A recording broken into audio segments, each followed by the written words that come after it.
নমস্কার বন্ধুরা, আপনাদের সকলকে রথযাত্রার প্রীতি ও শুভেচ্ছা জানিয়ে শুরু করছি আজকের নতুন পর্ব। আজকের রেসিপি হলো আতপ চালের পায়েস।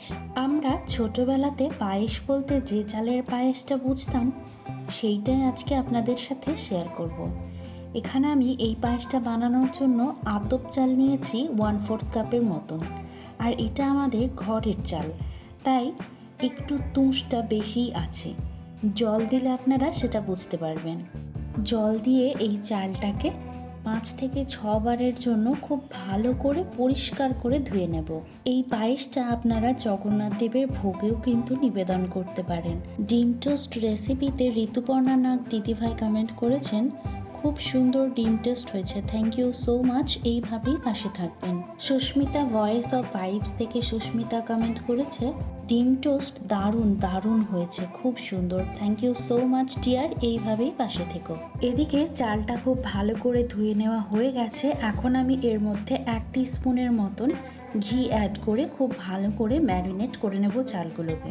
আদিবা ইসলাম দিদিভাই কমেন্ট করেছেন, অসাধারণ, অনেক সুন্দর হয়েছে দেখতে, থ্যাংক ইউ সো মাচ দিদিভাই, এইভাবেই পাশে থাকবেন। এখন আমি কড়াইয়ের মধ্যে দিয়ে দিলাম 1 টেবিল চামচের মতন ঘি।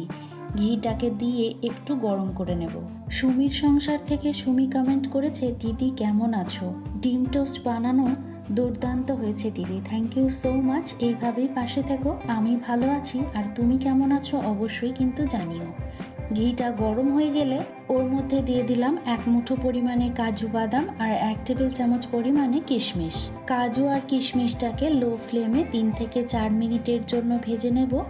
3 থেকে 4 মিনিট পর দেখতেই পারছেন কিশমিশগুলো কত সুন্দর ফুলে উঠেছে। এখন আমি কাজু আর কিশমিশটাকে ঘি থেকে তুলে নিয়ে সাইডে সরিয়ে রাখবো। তারপর ওই ঘিয়ের মধ্যে অ্যাড করে দেবো 3 কাপের মতন ফুল ফ্যাট দুধ। তাহসিন কুকিং চ্যানেল থেকে দিদিভাই কমেন্ট করেছেন, লাইক দিয়ে দেখা শুরু করলাম, মাশাল্লাহ খুব সুন্দর, থ্যাংক ইউ সো মাচ, এইভাবেই পাশে থাকবেন। বনমালী কুকিং থেকে দিদিভাই কমেন্ট করেছেন, এগ টোস্ট দুর্দান্ত হয়েছে বন্ধু, থ্যাংক ইউ সো মাচ দিদিভাই, এইভাবেই পাশে থাকবেন। দুধটা হালকা গরম হলে ওখান থেকে 5 টেবিল চামচের মতন দুধ তুলে নিয়ে সাইডে রেখে দেব। শখ কিচেন থেকে দিদিভাই কমেন্ট করেছেন, অসাধারণ হয়েছে দিদিভাই, নতুনত্ব আছে, থ্যাংক ইউ সো মাচ, এইভাবেই পাশে থাকবেন। দুধটাকে তুলে নেওয়া হয়ে গেলে ওর মধ্যে আমি একটা তেজপাতা ছিঁড়ে দিয়ে দেব, আর দিয়ে দেব 2টো এলাচ। এলাচটাকে একটু ফাটিয়ে নেব, দিয়ে খুব ভালো করে নাড়াচাড়া করে ফুটে ওঠার জন্য অপেক্ষা করব। এদিকে আমরা যে দুধটাকে তুলে রেখেছিলাম তার মধ্যে অ্যাড করে দেব 3 টেবিল চামচ পরিমাণে গুঁড়ো দুধ, দিয়ে খুব ভালো করে মিশিয়ে নিয়ে সাইডে সরিয়ে রাখবো। মানুসুর থেকে দিদিভাই কমেন্ট করেছেন, লাইক দিয়ে শুরু করলাম, ডিম টোস্ট রেসিপি দারুণ হয়েছে, লোভনীয় রেসিপি, খুব সুন্দর, থ্যাংক ইউ সো মাচ দিদিভাই, এইভাবেই পাশে থাকবেন। আফ্রিকান কিচেন থেকে একজন কমেন্ট করেছেন, hi there, very nice recipe you have shared, looks delicious and mouth watering, stay connected, fully watched, thank you so much dear being here with me. দুধটা খুব ভালো করে ফুটে উঠলে এখন আমি এর মধ্যে ম্যারিনেট করে রাখা চালটাকে দিয়ে দেব।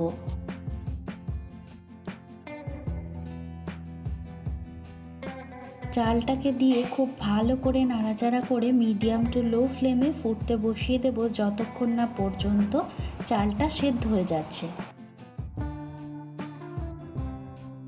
চালটা প্রায় হাফ কুকড হয়ে গেলে ওর মধ্যে দিয়ে দেব ভেজে রাখা কাজু আর কিশমিশ, আর গুঁড়ো দুধ মিশিয়ে যে দুধটাকে রেখেছিলাম সেটাকেও এখন দিয়ে দিলাম, যাতে দুধটা খুব তাড়াতাড়ি ঘন আর ক্রিমি হয়ে যায়। এবারে সব কিছুকে খুব ভালো করে মিশিয়ে নিয়ে আরও কিছুক্ষণ রেখে দেব যতক্ষণ না পর্যন্ত চালটা খুব ভালোভাবে সেদ্ধ হয়ে যাচ্ছে। দেখেই হয়তো বুঝতে পারছেন চালটা কিন্তু এখন পুরোপুরি সেদ্ধ হয়ে গেছে, আর টেক্সচারটাও কিন্তু খুবই ক্রিমি হয়ে গেছে। আর এই যে দেখুন চালটা একদম পুরোপুরি গলে গিয়ে দুধের সাথে মিশে গেছে। এই পর্যায়ে আমি এর মধ্যে মিষ্টির জন্য দিয়ে দেব 1/2 কাপ পরিমাণে বাতাসা। আপনারা চাইলে এখানে চিনি অথবা মিছরি ব্যবহার করতে পারেন। দিয়ে খুব ভালো করে নাড়াচাড়া করে দেব। বাতাসাটা দিয়ে একটুখানি নাড়াচাড়া করে বাতাসাটা গলে গেলে 2 থেকে 3 মিনিটের জন্য ফুটিয়ে নেব। এই সময় ফ্লেমটা কিন্তু লোতেই রাখতে হবে আর অনবরত নাড়াচাড়া করতে হবে, না হলে কিন্তু পায়েসটা নিচে লেগে ধরবে। 3 থেকে 4 মিনিট পর এখন আমি এটাকে নামিয়ে সার্ভ করে দেব। আর রেডি হয়ে গেল আমাদের আজকের রেসিপি আতপ চালের পায়েস। রেসিপিটা কেমন লাগলো অবশ্যই কিন্তু কমেন্ট করে জানাবেন। বাই।